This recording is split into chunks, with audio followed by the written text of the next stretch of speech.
Bismillahirrahmanirrahim. Assalamualaikum warahmatullahi wabarakatuh. Salam sejahtera untuk kita semua. Baik, pada pertemuan kali ini yaitu di mata kuliah Etika Bisnis, mana pada pertemuan kita yang ke-10 kita akan membahas topik tentang etika bisnis dan perusahaan lingkungan.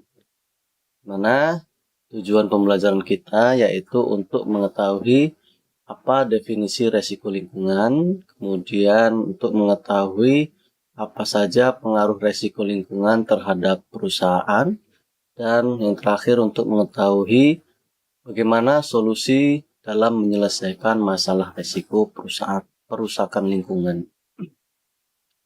Baik, kita masuk pada definisi, yaitu lingkungan adalah segala yang berada di luar organisasi dan selama ini dianggap memberikan pengaruh pada perusahaan atau organisasi yang terlibat di sekitar lingkungan tersebut. Nah, jadi lingkungan itu semua yang berada di luar organisasi itu dianggap memberikan pengaruh pada perusahaan atau organisasi yang terlibat di sekitar lingkungan tersebut. Jadi di area luar organisasi itu disebut lingkungan. Nah, secara umum ya lingkungan ada dua, yaitu lingkungan internal dan lingkungan eksternal. Lanjut, etika bisnis dan lingkungan. Mana kita tahu bahwa perusahaan lingkungan yang saat ini dirasa sangat tinggi dan dunia industri telah ikut serta menjumbang terjadinya perusahaan lingkungan tersebut. Ya, banyak industri-industri yang menyumbang atau yang memberikan dampak terhadap perusahaan lingkungan, baik dari limbah dan pencemaran udara dan lain sebagainya. Nah, perusahaan ya dihadapi dengan kondisi realita yaitu harus bertanggung jawab terhadap lingkungan, di mana kategori bisnis yang dibangun memiliki pengaruh kecil, sedang, dan besar pada dampak perusahaan lingkungan. Nah, ketika kita ingin ya membangun bisnis dengan konsep efisiensi dan efektivitas tinggi, maka perusahaan harus mengalokasikan sejumlah dananya untuk pengembangan bisnis yang berbasis ramah lingkungan. Jadi untuk bertanggung jawab terhadap lingkungan, perusahaan harus merelakan sejumlah atau mengalokasikan sejumlah budget atau dana ya dalam khususnya untuk program pengembangan bisnis yang ramah lingkungan, agar bisnis tersebut ya efisiensi dan efektivitasnya tinggi. Kemudian di sini ada resiko lingkungan. Resiko lingkungan apa itu? Yaitu resiko yang terjadi pada lingkungan akibat dari tindakan yang disengaja atau tidak disengaja. Jadi lingkungan itu baik tindakan yang disengaja maupun tidak sengaja termasuk dalam resiko. Nah, di sini dan telah menimbulkan kerusakan dan kehancuran pada lingkungan.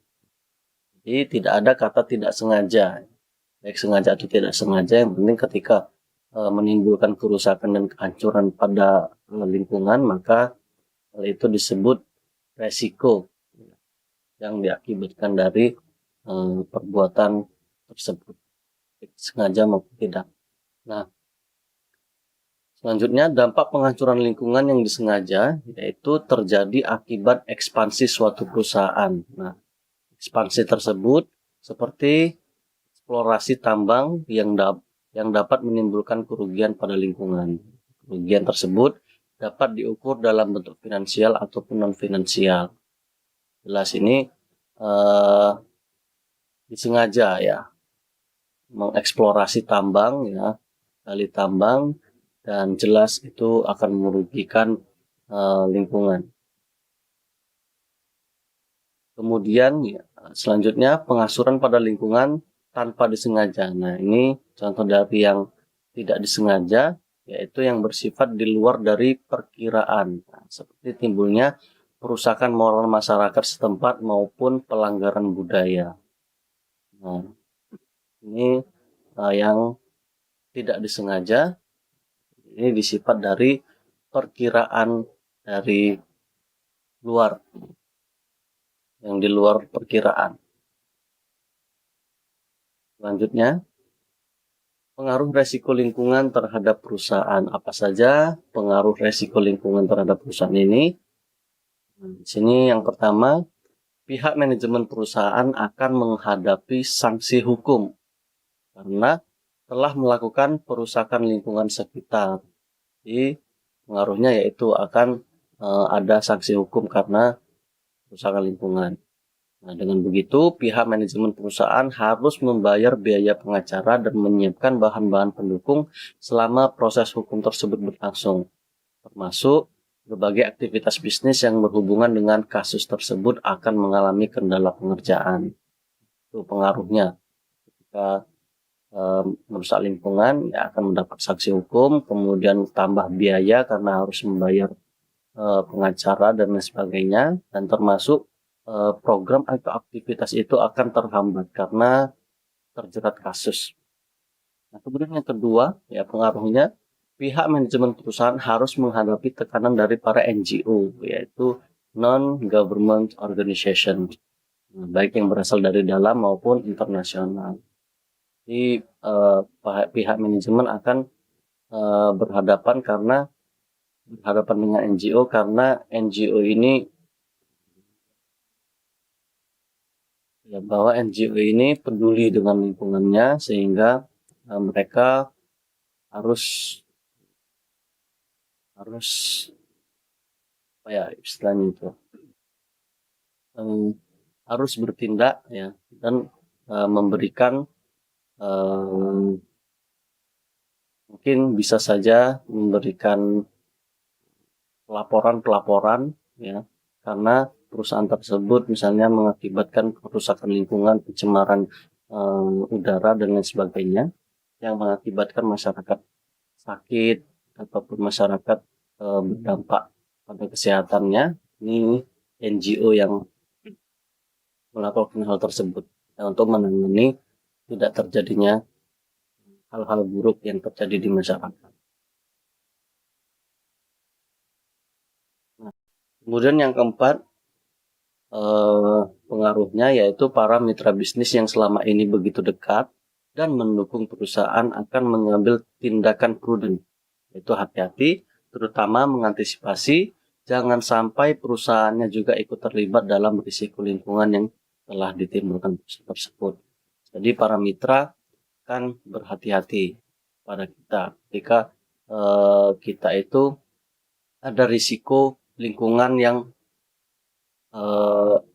kita rusak, ya, dari risiko lingkungan yang kita rusak, maka para mitra bisnis kita akan berhati-hati terhadap kita, terhadap perusahaan kita, karena mereka tidak ingin terlibat terhadap perusahaan lingkungan, di mana lingkungan ini sangat erat kaitannya dengan semua hal, ya, baik manusia, ya, tumbuhan, ya, makhluk hidup dan lain sebagainya. Itu berkaitan karena ini merupakan hal yang serius gitu.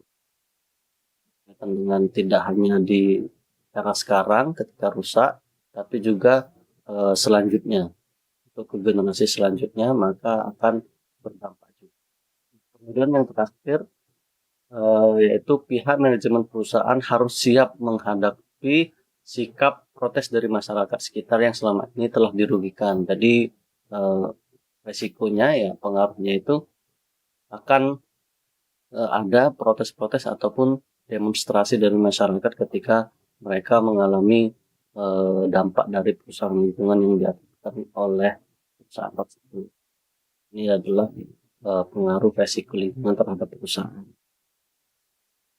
Kemudian kita lanjut, ini industri dan perusahaan lingkungan. Nah, sini dikatakan bahwa persoalan perusahaan lingkungan yang dilakukan oleh sebagian perusahaan pada era sekarang ini telah dipandang sebagai persoalan serius yang tidak bisa dilihat sebelah mata, ya. Tahu ini merupakan hal yang serius. Sini dikatakan pula, ya, sebuah perusahaan dengan berbagai aktivitas ruang lingkup bisnis yang telah membawa dampak positif dan negatif pada lingkungan. Nah, pada dampak positif maupun mampu memberikan pengaruh bagi usaha mendorong menciptakan kebutuhan-kebutuhan yang selama ini belum terpenuhi untuk melanjutkan untuk selanjutnya terpenuhi, dan pihak perusahaan memperoleh profit sebagai bentuk dari penjualan produk. Nah, dari industri dan persoalan lingkungan ya, di sini dari sisi positifnya itu kita terbantu untuk terciptanya kebutuhan-kebutuhan yang kita butuhkan. Kemudian ini lanjut dari dampak negatifnya, yaitu terjadi pada dampak negatifnya, yaitu akibatnya terjadi selama proses atau usaha meraih keuntungan tersebut dilakukan, seperti pencemaran lingkungan akibat buang limbah dan polusi yang telah ditimbulkan.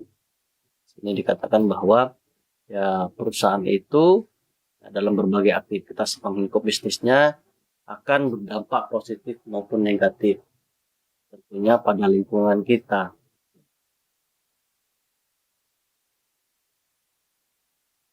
Lanjut, nah, di sini ya suatu bisnis khususnya industri itu memegang peranan besar dalam memberikan dampak terhadap kerusakan lingkungan.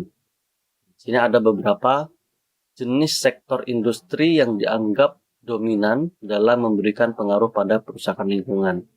Itu sektor tambang, tahu bahwa pertambangan akan merusak ekosistem lingkungan ya.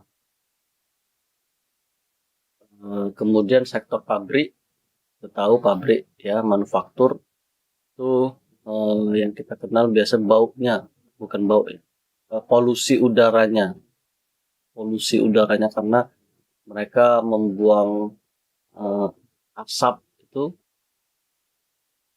Nah, membuang asap walaupun sudah tinggi, mereka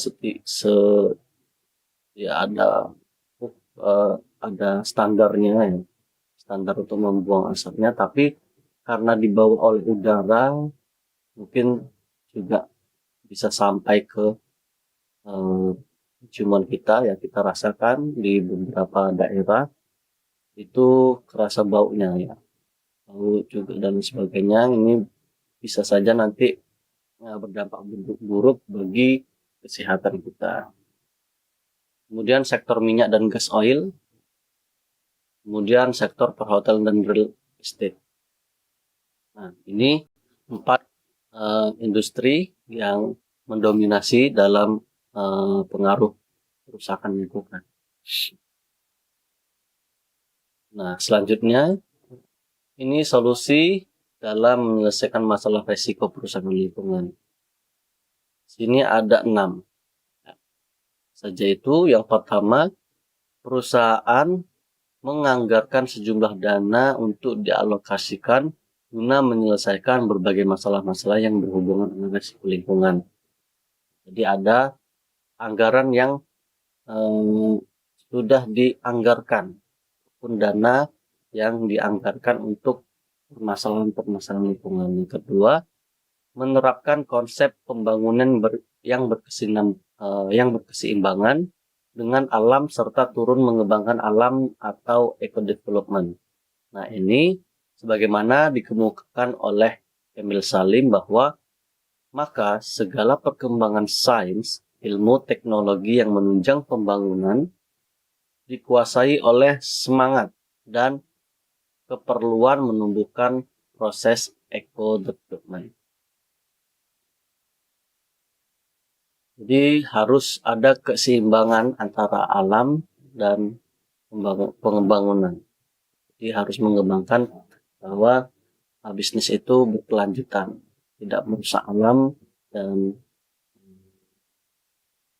atau ya disebut itu eco development. Kemudian yang ketiga ya, solusinya yaitu dibangunnya solusi konstruktif dalam bidang pengembangan lingkungan. Seperti apa? Seperti bagaimana melakukan pengendalian polusi udara, kemudian pencemaran air, kemudian kesadaran dan kepedulian pada lingkungan sekitar, penyelamatan hutan dan marga satwa, penataan perumahan dan yang berbasis harmoni dengan alam dan sebagainya. Jadi ada solusi konstruktif dalam bidang pengembangan lingkungan. Kemudian yang keempat, yaitu solusinya bagaimana bagi sebuah perusahaan ya menempatkan satu divisi khusus yang bertugas menyelesaikan berbagai urusan yang berhubungan dengan environment risk.